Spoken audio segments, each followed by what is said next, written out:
நண்பர்கள், தோழர்கள், நலம் விரும்பிகள் மற்றும் உலகெங்கும் உள்ள தமிழ் உள்ளங்களுக்கு உங்களுடைய வெல்னஸ் குருஜியுடைய அன்பான காலை வணக்கங்கள். கோடை, கடுமையான கோடை இன்றைக்கு நம்ம எல்லாரையும் துரத்தி கொண்டிருக்கிறத பார்க்கணும். கோடையில் என்ன சாப்பிடலாம், சாப்பிடக்கூடாதுன்னு இந்த மாதிரி நிறைய குழப்பங்கள் நமக்குள்ள வந்து கொண்டே இருக்கிறத நம்ம பார்க்கணும். கோடையை வெல்ல சுலபமாக ஆயுர்வேதம் பரிந்துரைக்கக்கூடிய சில விஷயங்களை பற்றி தான் இந்த நேரலையில் உங்கள் கூட நான் பகிர்ந்து கொள்ள போகிறேன். ஏன்னா நம்மில் நிறைய பேருக்கு சுலபமாக கோடையை வெல்லக்கூடிய வழிமுறைகள் இருந்தும் கூட அதை என்னென்று தெரியாமல் இருப்பதனால தான் கோடையினால் ஏற்படுகின்ற நோய்களும் கொள்ளை நோய்களும் கோடை காலத்தில் நம்மை சிரமப்படுத்துவதை பார்க்கும். அந்த வகையில் இன்றைக்கு கோடையை சுலபமாக வெல்லுவதற்கு நாம் செய்ய வேண்டிய வழிமுறைகள் என்னங்கிறத பற்றி தான் இன்றைக்கு உங்களோடு உரையாடப் போகிறேன். இந்த உரையாடலுக்கு போவதற்கு முன்பு என்னுடைய அன்பான வேண்டுகோள் உங்கள் அனைவருக்கும், இந்த வீடியோவை உங்களுடைய நண்பர்கள் அனைவருக்கும் ஷேர் பண்ண முடியுமான்னு பாருங்கள். ஏன்னா சுலபமாக வீட்டிலிருந்தே நாம் செய்யக்கூடிய விஷயங்களை கொண்டு எவ்வாறு கோடையில் ஏற்படுகின்ற கொள்ளை நோய்களிலிருந்து நாம் விடுபட முடியும் அப்படிங்கிறது தான் இன்றைக்கு உங்களோடு நான் பகிர்ந்து கொள்ளப் போகிறேன். முதலாவது, கோடை அப்படின்னு வந்தாலே கோடையில் ஏற்படுகின்ற தாகமும் பசியின்மையும் நம்மை மிகப்பெரிய அளவில் துரத்துவதை நம்ம பார்க்கிறோம். கோடையில் உணவு சாப்பிடக்கூடிய அளவுக்கு பசி இல்லை என்றாலும் கூட நீர் அருந்தக்கூடிய அளவுக்கு தாகம் நம்மில் நிறைய பேருக்கு இருக்கிறது பார்க்கணும். அதனால நிறைய தண்ணீர் குடிக்கணும். ஒரு நாளைக்கு குறைந்தது 2-3 லிட்டர் தண்ணீராவது குடிக்கின்ற ஒரு பழக்கத்தை வைத்துக் கொள்ள வேண்டும். இந்த தண்ணீர் குடிப்பது ஃப்ரீசரில் வைக்கக்கூடிய ஃப்ரிட்ஜில் இருக்கக்கூடிய நீராக குடிக்காமல் மண்பானை வாங்கி வந்து அந்த மண்பானையில் ஒரு சுத்தமான வெள்ளை துணியில் கொஞ்சம் நன்னாரி, அதே போல் ரொம்ப சுலபமாக நமக்கு கிடைக்கக்கூடிய வெட்டிவேர், இந்த 2 விஷயத்தை கட்டி உள்ளே வைத்து அந்த நீரை குழந்தைகள் முதல் வயதானவர்கள் வரை நாம் பருகும்போது நமக்கு இந்த கோடையுடைய தாக்கமும் கோடையுடைய சூடு மற்றும் வறட்சியால் ஏற்படுகின்ற நோய்களும் மிகப்பெரிய அளவில் மாறுபடுவதை நாம் பார்க்க முடியும். 2வது, கோடையில் இன்னைக்கு நம்ம வெளியில் போகக்கூடிய ஒரு சூழல். இன்றைக்கு வேலைக்கு போகக்கூடியவங்க, ஈவன் விடுமுறைக்காக வெளியில் போகும்போது கூட கோடையுடைய தாக்கம் நம்மை கடுமையாக தோள்களை, முகத்தை பாதித்து விடுவதை பார்க்கிறோம். இதை எவ்வாறு சுலபமாக நாம் தடுக்க வேண்டும் அப்படின்னு பார்த்தீங்கன்னா, விளக்கெண்ணெய், சாதாரண விளக்கெண்ணெய் எடுத்து உடம்பெல்லாம் பூசுங்க. உங்கள் கை, கால் எங்கெல்லாம் இருக்கோ அங்கெல்லாம் அந்த விளக்கெண்ணெயை பூசி ஒரு அரை மணி நேரம் ஊற வைங்க. குறைந்தது வாரத்திற்கு 2 முறையாவது இதை செய்யுங்க. நெற்றியில் ஆரம்பித்து கால் வரை விளக்கெண்ணெய் பூசுங்க. பொதுவாக ஆயுர்வேத மருத்துவம் கோடை காலத்திற்கு விளக்கெண்ணையும், மழை காலத்திற்கு நல்லெண்ணையும், குளிர்காலத்திற்கு தேங்காய் எண்ணெயும் தடவினால் நன்று அப்படிங்கிற ஒரு பரிந்துரை செய்யறத பார்க்கும். அந்த வகையில் விளக்கெண்ணெய் கொஞ்சம் தடவ முடியுமான்னு பாருங்கள். அதே போல் நமக்கு உடை, இன்றைக்கு நிறைய வகையான விதவிதமான நூல்களால் பின்னப்பட்ட உடைகளை பார்க்குறோம். முடிந்த அளவுக்கு லேசான காற்று புகக்கூடிய அளவுக்கு, வேர்வையை உரிந்து வெளித்தள்ளக்கூடிய அளவுக்கு, சூடை அதிகமாக உணரவிடாமல் இருக்கக்கூடிய பருத்தி இழை சார்ந்த உடைகளை அணிந்து கொள்வது ரொம்ப ரொம்ப நல்லதுன்னு நம்ம சொல்லலாம்.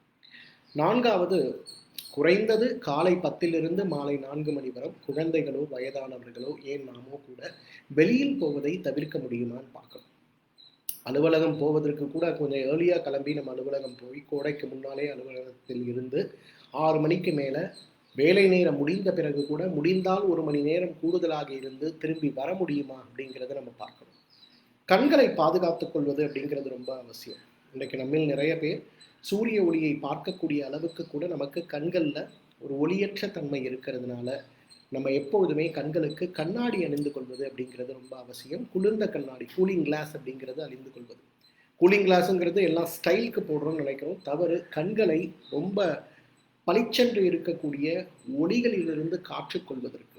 எப்படி இன்னைக்கு ஒரு மொபைல் ஃபோன் அதிகமாக பயன்படுத்தும் போது, அதே போல் ஒரு டிவி அல்லது கம்ப்யூட்டர் ஸ்க்ரீன் அதிகமாக பார்க்கும்போது கண்களுக்கு பாதிப்பு ஏற்படுகிறதோ, அதே போல் இன்றைக்கு நம்ம சூரிய ஒளியை வெளிச்சமாக தேவையற்று பார்க்கும்போது கூட கண்களில் நமக்கு பாதிப்பு ஏற்படலாம். அதையும் பார்த்து கொள்ள வேண்டியது ரொம்ப ரொம்ப அவசியம்.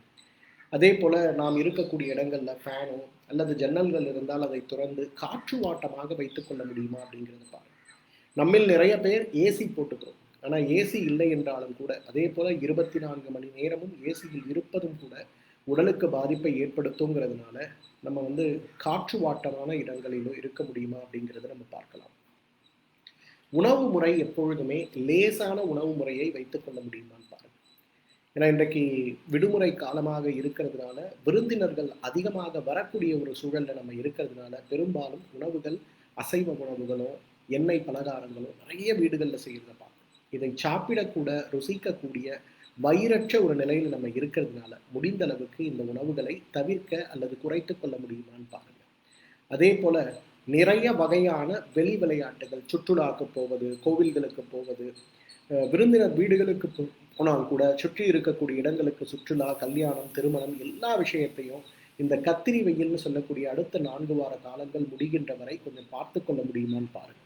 அதே போல காலநிலை என்ன சொல்லுது, அதாவது நம்ம வானிலை அறிக்கைன்னு ஒன்று சொல்லுவாங்க, மழை பெய்ய போது புயல் வரப்போகுதுன்னு எப்படி சொல்லுவாங்களோ அதே போல இன்றைய காலகட்டத்தில் நம்ம எல்லாருமே இன்றைக்கு கோடை எப்படி இருக்க போகிறது, எந்த இடங்கள்ல நிறைய இருக்க போகிறதுங்கிறத கொஞ்சம் மனதில் கொண்டு அதை பொறுத்து நம்முடைய டே டு டே ஆக்டிவிட்டியை பழகி கொள்வது அப்படிங்கிறது ரொம்ப ரொம்ப நல்லது. ஏன்னா நிறைய இடங்கள்ல இப்போ சொல்லியிருக்காங்க, இன்றைக்கும் நாளைக்கும் நம்ம ஊர்ல நிறைய இடங்கள்ல கோடை அதிகமாக இருக்கும், புதன்கிழமை லேசான காற்று மழை பெய்ய வாய்ப்பு இருக்குன்னு சொல்றாங்க இல்லையா, அந்த மாதிரி விஷயங்கள்ல கொஞ்சம் பார்க்க முடியுமான்னு பாருங்க. இந்த கோடை காலத்துல நம்ம ரொம்ப முக்கியமா பார்த்து கொள்ள வேண்டியது வீட்டில் இருக்கக்கூடிய வயதானவர்களையும் வீட்டில் இருக்கக்கூடிய குழந்தைகளும் தான். ஏன்னா குழந்தைகளுக்கு சன்ஸ்ட்ரோக்குன்னு சொல்லக்கூடிய வியர்வை அதிகமாகி விளையாட்டாக அவங்க இருக்கும்போது அது அவர்களை பாதித்து விடுவதை பார்க்க முடியும்.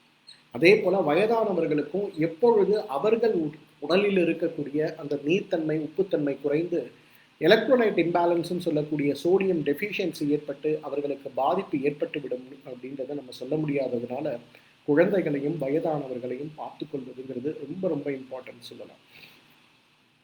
நம்மை சுற்றி இருக்கக்கூடிய எல்லாமே உயிரினங்கள் தான் இல்லையா. நம்ம வீட்டில் நிறைய நமக்கு செல்ல பிராணிகள் வளர்க்குறோம், சுற்றி நிறைய நாய்கள், பூனைகள், குரங்குகள், பறவைகள்னு நிறைய இருக்கிறதுனால முடிந்த அளவுக்கு நம்ம வீட்டில் இருக்கக்கூடிய உயிரினங்களை எவ்வாறு பாதுகாக்கிறோமோ அதே போல சுற்றுப்புறத்தில் இருக்கக்கூடிய அனைத்தையும் பாதுகாக்க முடியுமா அப்படிங்கிறத கொஞ்சம் பாருங்க.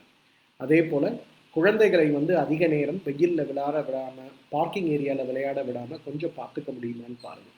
லோக்கல் ஸ்விம்மிங் பூல் நிறைய தொற்று இருக்கக்கூடிய இடமாக இன்றைக்கு நிறைய இடங்கள் மாறி போயிருக்கு. நேற்று கூட நான் வேலூரில் இருக்கும்போது ஒரு தம்பதி வந்திருந்தாங்க.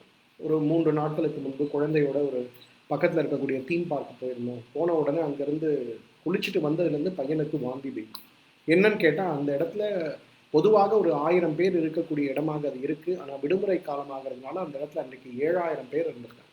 அப்போ என்ன ஆகுது, சுற்றி இருக்கக்கூடிய இடங்கள்லாம் தொற்று பரவக்கூடிய இடமாக இருக்கிறதுனால அதோட பாதிப்பு நம்மை மிகவும் சிரமப்படுத்துகிறது அப்படிங்கிற ஒரு விஷயம் இருக்கிறதுனால அதை கொஞ்சம் கவனமாக நம்ம பார்க்கணும்.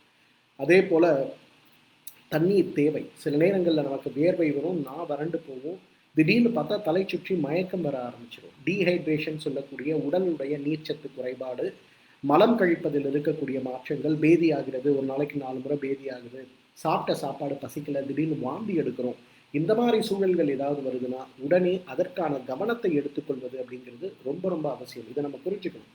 அதே போல குடிக்கின்ற பழக்கம் இருப்பவர்கள், மது பழக்கம் இருப்பவர்கள், அதிகமான காஃபி குடிக்கின்ற பழக்கம் இருப்பவர்கள் அனைவருமே இந்த காலத்துல தேவையற்று இந்த காஃபி டீலாம் குடிக்கின்ற பழக்கங்களை விடுத்து கொஞ்சம் ஆரோக்கிய வாழ்க்கைக்கு போக முடியுமா அப்படின்றத பார்க்கணும். அதே போல இந்த கோடை காலத்தில் கடிக்கின்ற கொசு பெரும்பாலும் டெங்கு சார்ந்த, சிக்கன்குனியா சார்ந்த சில வகையான தொற்றுக்கள் அடங்கிய கொசுவாக இருக்கிறதுனால கொசு கடிக்கக்கூடிய இடங்கள்லையோ அல்லது நம்ம வீட்டை சுற்றி இருக்கக்கூடிய இடங்கள்ல இருக்கக்கூடிய அந்த புதர் போன்ற செடிகளோ நீர்த்தேக்கங்களோ இருந்தால் அதெல்லாம் கொஞ்சம் அவாய்ட் பண்ண முடியுமா அப்படிங்கிறத பார்க்கணும். அதே போல் நம்முடைய நிறைய இடங்களில் பூச்சிகள், ஏன்னா வெளியில் கோடை அதிகமாக இருக்கிறதுனால என்ன ஆகும்னா நிறைய பூச்சிகள் நம்ம வீட்டுக்குள்ளே வந்து விடுவதை நம்ம பார்க்க முடியும். அதே போல் குளிர்சாதனம் செய்யப்பட்ட அறைகளில் நம்ம இருந்தாலும் கூட 24 ஹவர்ஸும் ஏர் கண்டிஷன் ரூமில் இல்லாமல் அப்பப்போ கொஞ்சம் வெளியில் வந்து நேச்சுரல் ஏரில் இருந்து தோல் சுவாசிப்பதற்கு தேவையான இயற்கை விஷயங்களை நம்ம செய்ய வேண்டும்.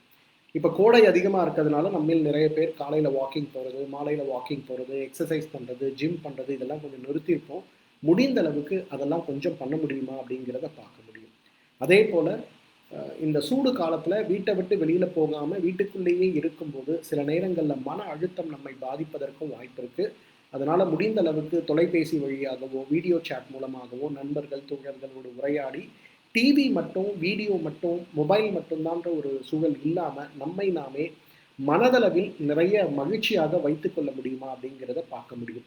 ஏன்னா இன்றைக்கு இதெல்லாம் சின்ன சின்ன விஷயங்கள் தானே. இந்த விஷயங்களை நம்ம செஞ்சோம்னா நம்ம உடம்பு ஆரோக்கியமாக இருக்கிறத நிச்சயமாக நம்மால் பார்க்க முடியும். அது மட்டும் இல்லை, ஆயுர்வேதம் இன்றைக்கு நிறைய வகையான வழிமுறைகளை நம்முடைய ஆரோக்கியத்திற்கு சொல்லிக் கொடுத்திருக்கிறது.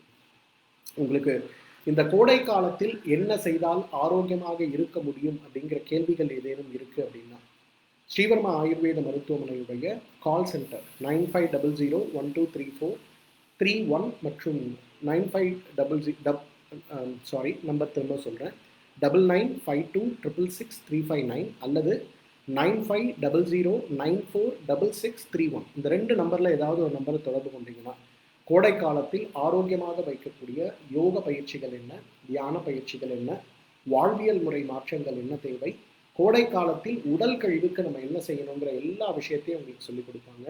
இதற்கு எந்த விதமான கட்டணமும் கிடையாது.